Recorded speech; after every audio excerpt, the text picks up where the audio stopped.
Hello everyone, welcome back to my channel. और आज की इस वीडियो में हम सॉल्व करने वाले हैं सिंगल नंबर।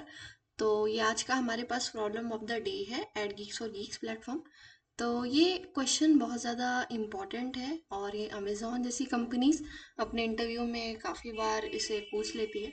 तो आप इसे स्किप मत करना और एक बार ट्राई करना ज़रूर। तो हम यहाँ देखने वाले हैं 3 अप्रोच। ठीक है। वैसे तो मैं क्या करूँगी, पूरा पूरा नहीं, सूडो कोड और आपको एट ग्लिम्स दूंगी उन दोनों अप्रोच का।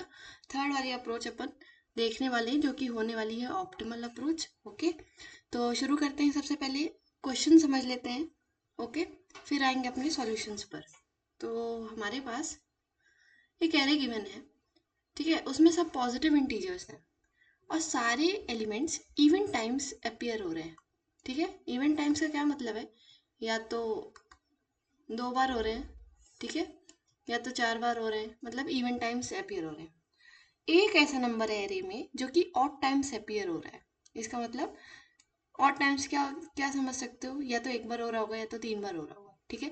बट क्वेश्चन में लिखा है सिंगल नंबर, तो आप ये समझ लो कि सारे एलिमेंट्स, ज़्यादातर आप देखो तो 2 2 बार प्रेजेंट है। जैसे इस एरे में एक नंबर ऐसा है 2 जो कि ऑड टाइम प्रेजेंट है, दैट इज 3। ठीक है। तो ये हमारा एक्स्ट्रा एलिमेंट है। ओके।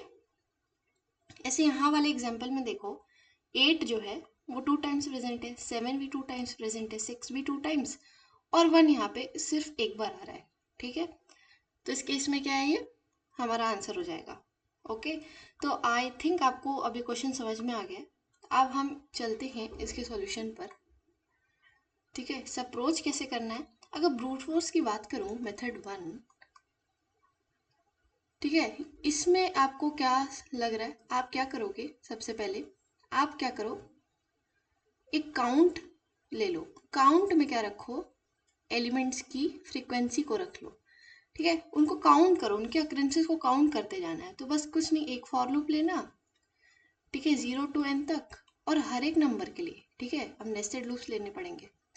और एक काम करो, इस काउंट को आप फॉर लूप के अंदर ही रखना। ओके। ठीक है, अपडेशन भी करना पड़ेगा ना इसको। ठीक है। यहाँ पे हमने ले लिया।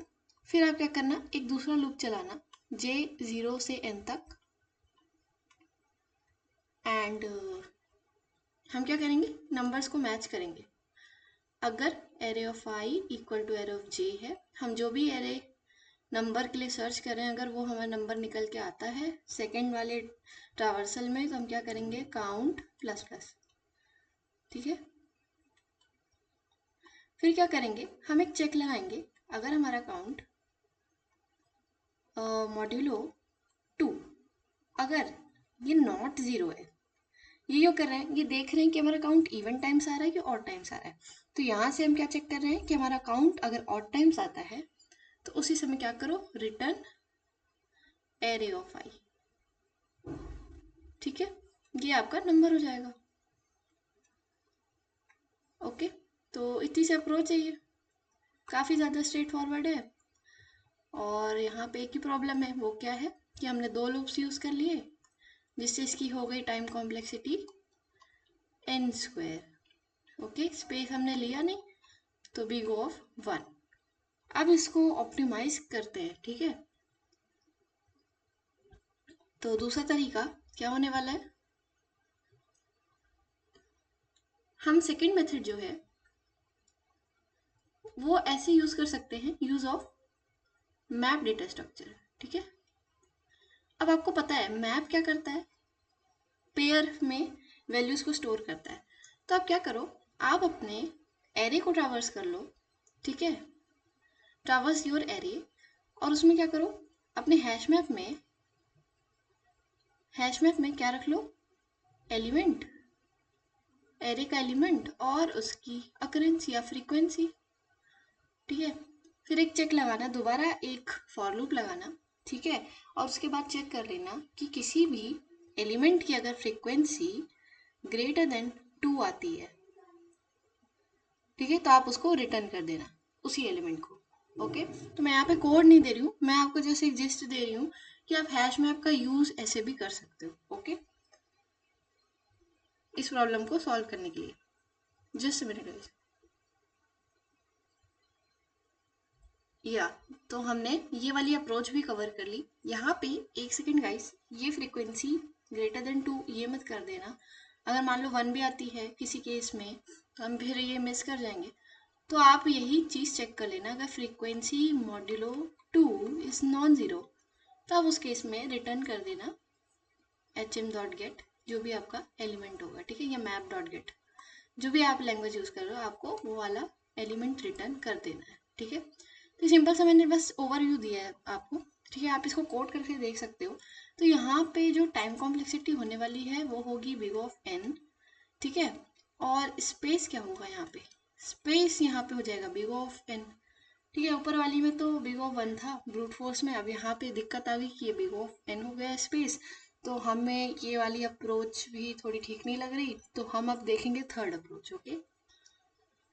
तो तीसरी अप्रोच देखते हैं, बहुत ज़्यादा इंटरेस्टिंग है, बहुत ज़्यादा इजी है, 2 लाइन का कोड होने वाला है गाइस, ठीक है। तो इसलिए मुझे बड़ी अच्छी लगती है अप्रोच। तो method 3, this is the most optimal, okay. And खास बात क्या है, इसमें हम यूज़ करने वाले हैं जॉर का, जॉर ऑपरेटर, ओके। आपने सुना होगा मैथमेटिक्स के लॉजिक में हम क्या पढ़ते हैं, जॉर, बहुत सारे ऑपरेटर्स पढ़ते हैं ना, उनमें से जॉर भी एक है, ठीक है। एंड और नॉट एंड जॉर, ठीक है, इस तरह से। तो जॉर का क्या काम है यहाँ पे, कैसे कर सकते हैं। तो जॉर की एक बहुत अच्छी प्रॉपर्टी होती है कि अगर सेम एलिमेंट्स होते हैं, लेट अस सपोज मेरे पास 2 है, ठीक है, तो 2 और 2 इट विल गिव मी 0, ठीक है। इसी तरह 3 और 3 इट विल गिव मी 0, ठीक है। तो जो भी लाइक एलिमेंट्स होंगे अगर आप उनका जॉर लोगे तो वो रिजल्ट आपको देगा 0, ओके। तो ये प्रॉपर्टी काफ़ी ज़्यादा इंपॉर्टेंट है जॉर की और इसी का हम यूज़ करेंगे, ठीक है। तो अब हम क्या कर रहे होंगे, अगर हमारे पास ऐसा एरे है 1 1 2 2 3, ठीक है, ये एरे हमारे पास, तो हम क्या करेंगे, हम एक अपना आंसर बना लेंगे। अब इसको 0 बोल देते हैं।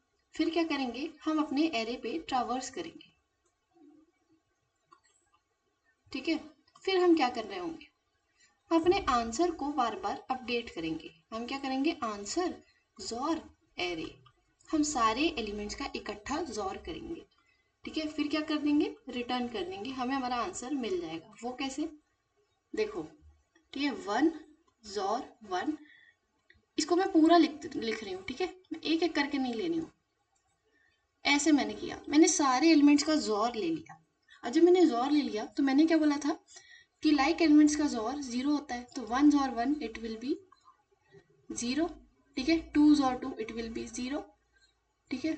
और बच गया 3, 0 jaw 0 it will be again 0, 0 jaw 3 it will be 3, okay. तो यहाँ पे सिंगल एलिमेंट था हमारा 3 और ये भी रिटर्न हो चुका है हमें, ठीक है। यही हमारा होने वाला आंसर। तो काफ़ी ज़्यादा इजी अप्रोच है और स्टैंडर्ड अप्रोच है, इसको ध्यान में रखना।